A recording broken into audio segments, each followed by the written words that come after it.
Ravi de vous retrouver pour ce nouveau numéro du Dessous des cartes. C'est un pays dont les sous-sols contiennent des trésors. La République démocratique du Congo, ex-Zaïre.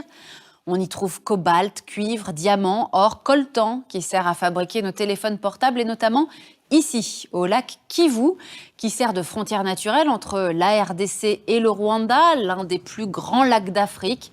Somptueux paysage, mais qui est depuis des décennies le théâtre de multiples pillages et de conflits sanglants, vous allez voir.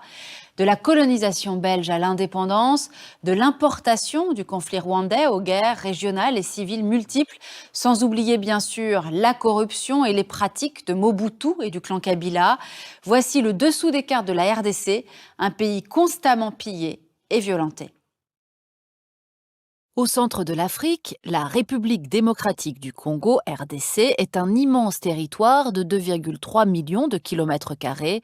Aussi étendu que l'Europe de l'Ouest, c'est le deuxième plus grand pays du continent. Avec cette position centrale, la RDC compte de nombreux voisins. À l'ouest, la République du Congo, au nord, la République centrafricaine et le Sud-Soudan, à l'est, l'Ouganda, le Rwanda, le Burundi et la Tanzanie, et enfin les deux pays voisins frontaliers du sud, la Zambie et l'Angola. Le fleuve Congo a donné son nom au pays et le traverse, vous le voyez, de part en part. Avec ses 4700 km de longueur, c'est le second fleuve du monde pour son débit, après l'Amazone. Environ 60% du territoire de la RDC est couvert d'une forêt tropicale dense qui fait de ce pays une réserve exceptionnelle de CO2 et de biodiversité pour la planète. Mais cette vaste zone forestière est peu propice au peuplement. Le pays ne compte que quelques 80 millions d'habitants, soit l'équivalent de la population allemande. Ce vaste territoire est difficile à contrôler par le pouvoir central. En effet, la capitale, Kinshasa, qui compte plus de 11 millions d'habitants sur les rives du fleuve Congo, est excentrée à l'ouest. Et la plupart des grandes villes, Kisangani, Goma, Bukavu, Kananga, Mbuji-Mayi, Lubumbashi, qui sont situées, elles, à des centaines de kilomètres à l'est, sont inaccessibles car le réseau routier est indigent. De plus, le pays est quasiment enclavé et très dépendant des infrastructures de ses voisins pour ses exportations. Car le Congo dispose d'innombrables ressources minières, on l'a dit, en particulier dans l'est du pays. Commençons par le cobalt, un métal indispensable à l'industrie électronique, dont le pays possède les plus grandes réserves mondiales, et le cuivre, dont la RDC est le premier producteur africain, tous les deux dans la région méridionale du Katanga. On y trouve également du plomb, du zinc et du manganèse. Les mines d'étain, ensuite, se déploient dans tout l'est, regardez, et les mines d'or, du Kivu à l'Ituri, tout au nord. Le Kivu possède aussi des réserves de colombo-tantalite, le coltan, on aura l'occasion d'y revenir. Les diamants, eux, sont surtout exploités au Kasaï. Et puis il y a aussi les richesses énergétiques, du charbon et de l'uranium à l'est toujours, et du pétrole offshore à l'embouchure du fleuve Congo. Or, toutes ces ressources suscitent des rivalités de pouvoir depuis la naissance du pays jusqu'à aujourd'hui, et c'est ce qu'on va voir maintenant. En février 1885, à la conférence de Berlin, les puissances européennes se partagent l'Afrique. Le roi des Belges, Léopold II, qui a financé l'exploration des rives du Congo, acquiert des droits privés sur un territoire 80 fois grand comme le sien. Il en attribue une partie à des compagnies commerciales et exploite directement le reste. Travail forcé, amputation, villages rasés, tortures et massacres seront le lot quotidien des autochtones. Le bilan de la conquête s'élèverait à plusieurs millions de morts.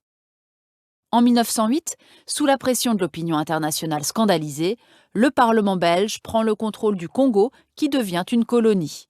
L'exploitation industrielle à grande échelle démarre l'Union minière du Haut-Katanga, véritable État dans l'État, contrôle les mines de cuivre. En 1960, le Congo accède à l'indépendance, comme nombre de colonies africaines. Le Premier ministre nationaliste, Patrice Lumumba, défend la souveraineté politique et économique de son pays. Mais la Belgique n'est pas prête à renoncer ni à son influence, ni à ses intérêts économiques. Elle soutient donc la sécession du riche Katanga, puis le coup d'État du colonel Joseph Mobutu, fomenté en pleine guerre froide avec l'aide de la CIA. Démis puis emprisonné, Lumumba est finalement assassiné en janvier 1961. Commence alors le règne de Mobutu Sese Seko sur le pays, plus tard rebaptisé Zaïre. Il va durer 32 ans de prédation et de pouvoir absolu. Les mines sont nationalisées et le père de la nation distribue richesses et prébendes pour asseoir son régime en achetant des loyautés politiques.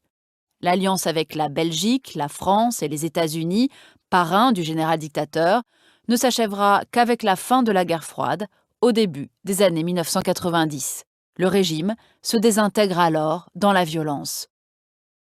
À l'été 1994, l'onde de choc du génocide rwandais atteint l'est du pays. 800 000 Hutus se réfugient au Kivu après la victoire des forces armées Tutsi et la chute du régime génocidaire à Kigali. Parmi eux, des miliciens et combattants Hutus, responsables des assassinats de masse des Tutsis et qui n'ont pas renoncé à se battre. La guerre entre Tutsis et Hutus se déplace alors sur le sol congolais. En 1996, le Rwanda, le Burundi et l'Ouganda soutiennent une coalition rebelle contre Mobutu. Dirigée par Laurent Désiré Kabila, elle renverse le vieux despote en 8 mois. Ces forces armées massacrent des centaines de milliers de réfugiés Hutus, un crime contre l'humanité, selon la commission d'enquête de l'ONU à l'époque. Mais la fin du règne de Mobutu ne va rien changer pour les Congolais. L'accaparement des richesses du sous-sol, la violence et la corruption généralisée continuent. C'est désormais le clan Kabila qui gouverne sans partage le Zaïre, devenu entre-temps la République démocratique du Congo. En 2001, Laurent Désiré est assassiné et remplacé par son fils Joseph Kabila, toujours en poste en 2018 et qui s'est constitué un empire estimé aujourd'hui à plusieurs centaines de millions de dollars. Et c'est ce qu'on va voir maintenant. Un empire constitué de banques, d'entreprises privées, d'exploitations agricoles et bien sûr de mines de cuivre, de cobalt, mais aussi d'or et de diamants. Et puis la Gécamine, la Société nationale des mines qui distribue les permis d'exploitation aux grands groupes européens, américains et chinois, permettent au régime Kabila de détourner des centaines de millions de dollars, selon l'ONG Global Witness. Et pendant ce temps-là, le pays est ravagé par des guerres permanentes depuis 20 ans. L'objet principal de ces conflits, le contrôle des richesses minières. De 1998 à 2003, la guerre implique 9 pays voisins qui financent des groupes armés opérant sur le territoire congolais. De 2003 à 2013, la guerre civile déchire le pays. L'armée congolaise et les milices pro-gouvernementales affrontent de puissants groupes rebelles, armés et financés par le Rwanda et l'Ouganda, les deux bords, massacrant au passage les populations civiles.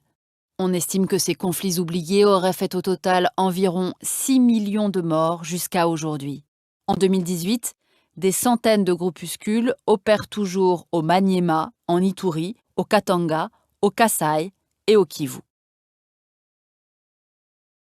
Le Kivu précisément, qui cristallise depuis 20 ans toutes les convoitises et toutes les tensions. Ce Kivu qui regorge de minerais, en particulier le coltan, qui sert entre autres à la fabrication de nos téléphones portables. 80% des réserves mondiales sont situées sur ce territoire. Le Rwanda, en armant des combattants pour contrôler et exploiter ces mines, a pu engranger les recettes d'exportation du précieux minerai de son voisin pendant de nombreuses années. Le déploiement de 18 000 casques bleus de l'ONU en RDC, sa plus importante mission de maintien de la paix dans le monde, n'a pu empêcher ni la prédation, ni les innombrables exactions contre les civils, en particulier le viol, une arme de guerre et de terreur. Résultat, une immense majorité de Congolais n'a jamais profité de ces richesses. Le pays est tout en bas de l'échelle mondiale pour son indice de développement humain, 176e rang sur 188 en 2016. Pire, la stratégie du chaos a plongé le Congo dans une grave crise humanitaire en 2018. Regardez, voici les régions au sud et l'est menacées par la malnutrition sévère, en particulier celle des enfants. Fuyant les groupes armés, la famine et aussi une nouvelle épidémie d'Ebola, 4,5 millions d'habitants ont quitté leur toit et 800 000 Congolais ont fui vers les pays voisins. On l'aura compris, de l'époque coloniale à nos jours, l'histoire congolaise est d'abord celle d'un grand pillage et d'une superposition de conflits meurtriers dont se désintéressent généralement la plupart des médias internationaux. On trouve malgré tout régulièrement quelques brèves sur l'accablant feuilleton des prochaines élections en RDC. Elles devaient initialement avoir lieu avant la fin 2016, date de la fin du mandat de Joseph Kabila, puis reportée fin 2018. Enfin, signalons quand même la remise du prix Nobel de la paix 2018 à Denis Mukwege, ce médecin congolais qui répare les corps de ces femmes victimes de violences sexuelles dans les conflits de la région. Pour aller plus loin, édité par la revue Cahiers africains, cet ouvrage qui offre une sélection de textes scientifiques sur la RDC, mais également sur le Burundi, le Rwanda et l'Ouganda. Ainsi s'achève ce nouveau numéro du Dessous des cartes. Rendez-vous bien sûr la semaine prochaine, même endroit, même heure. Et d'ici là, n'oubliez pas notre site internet arte.tv. À bientôt.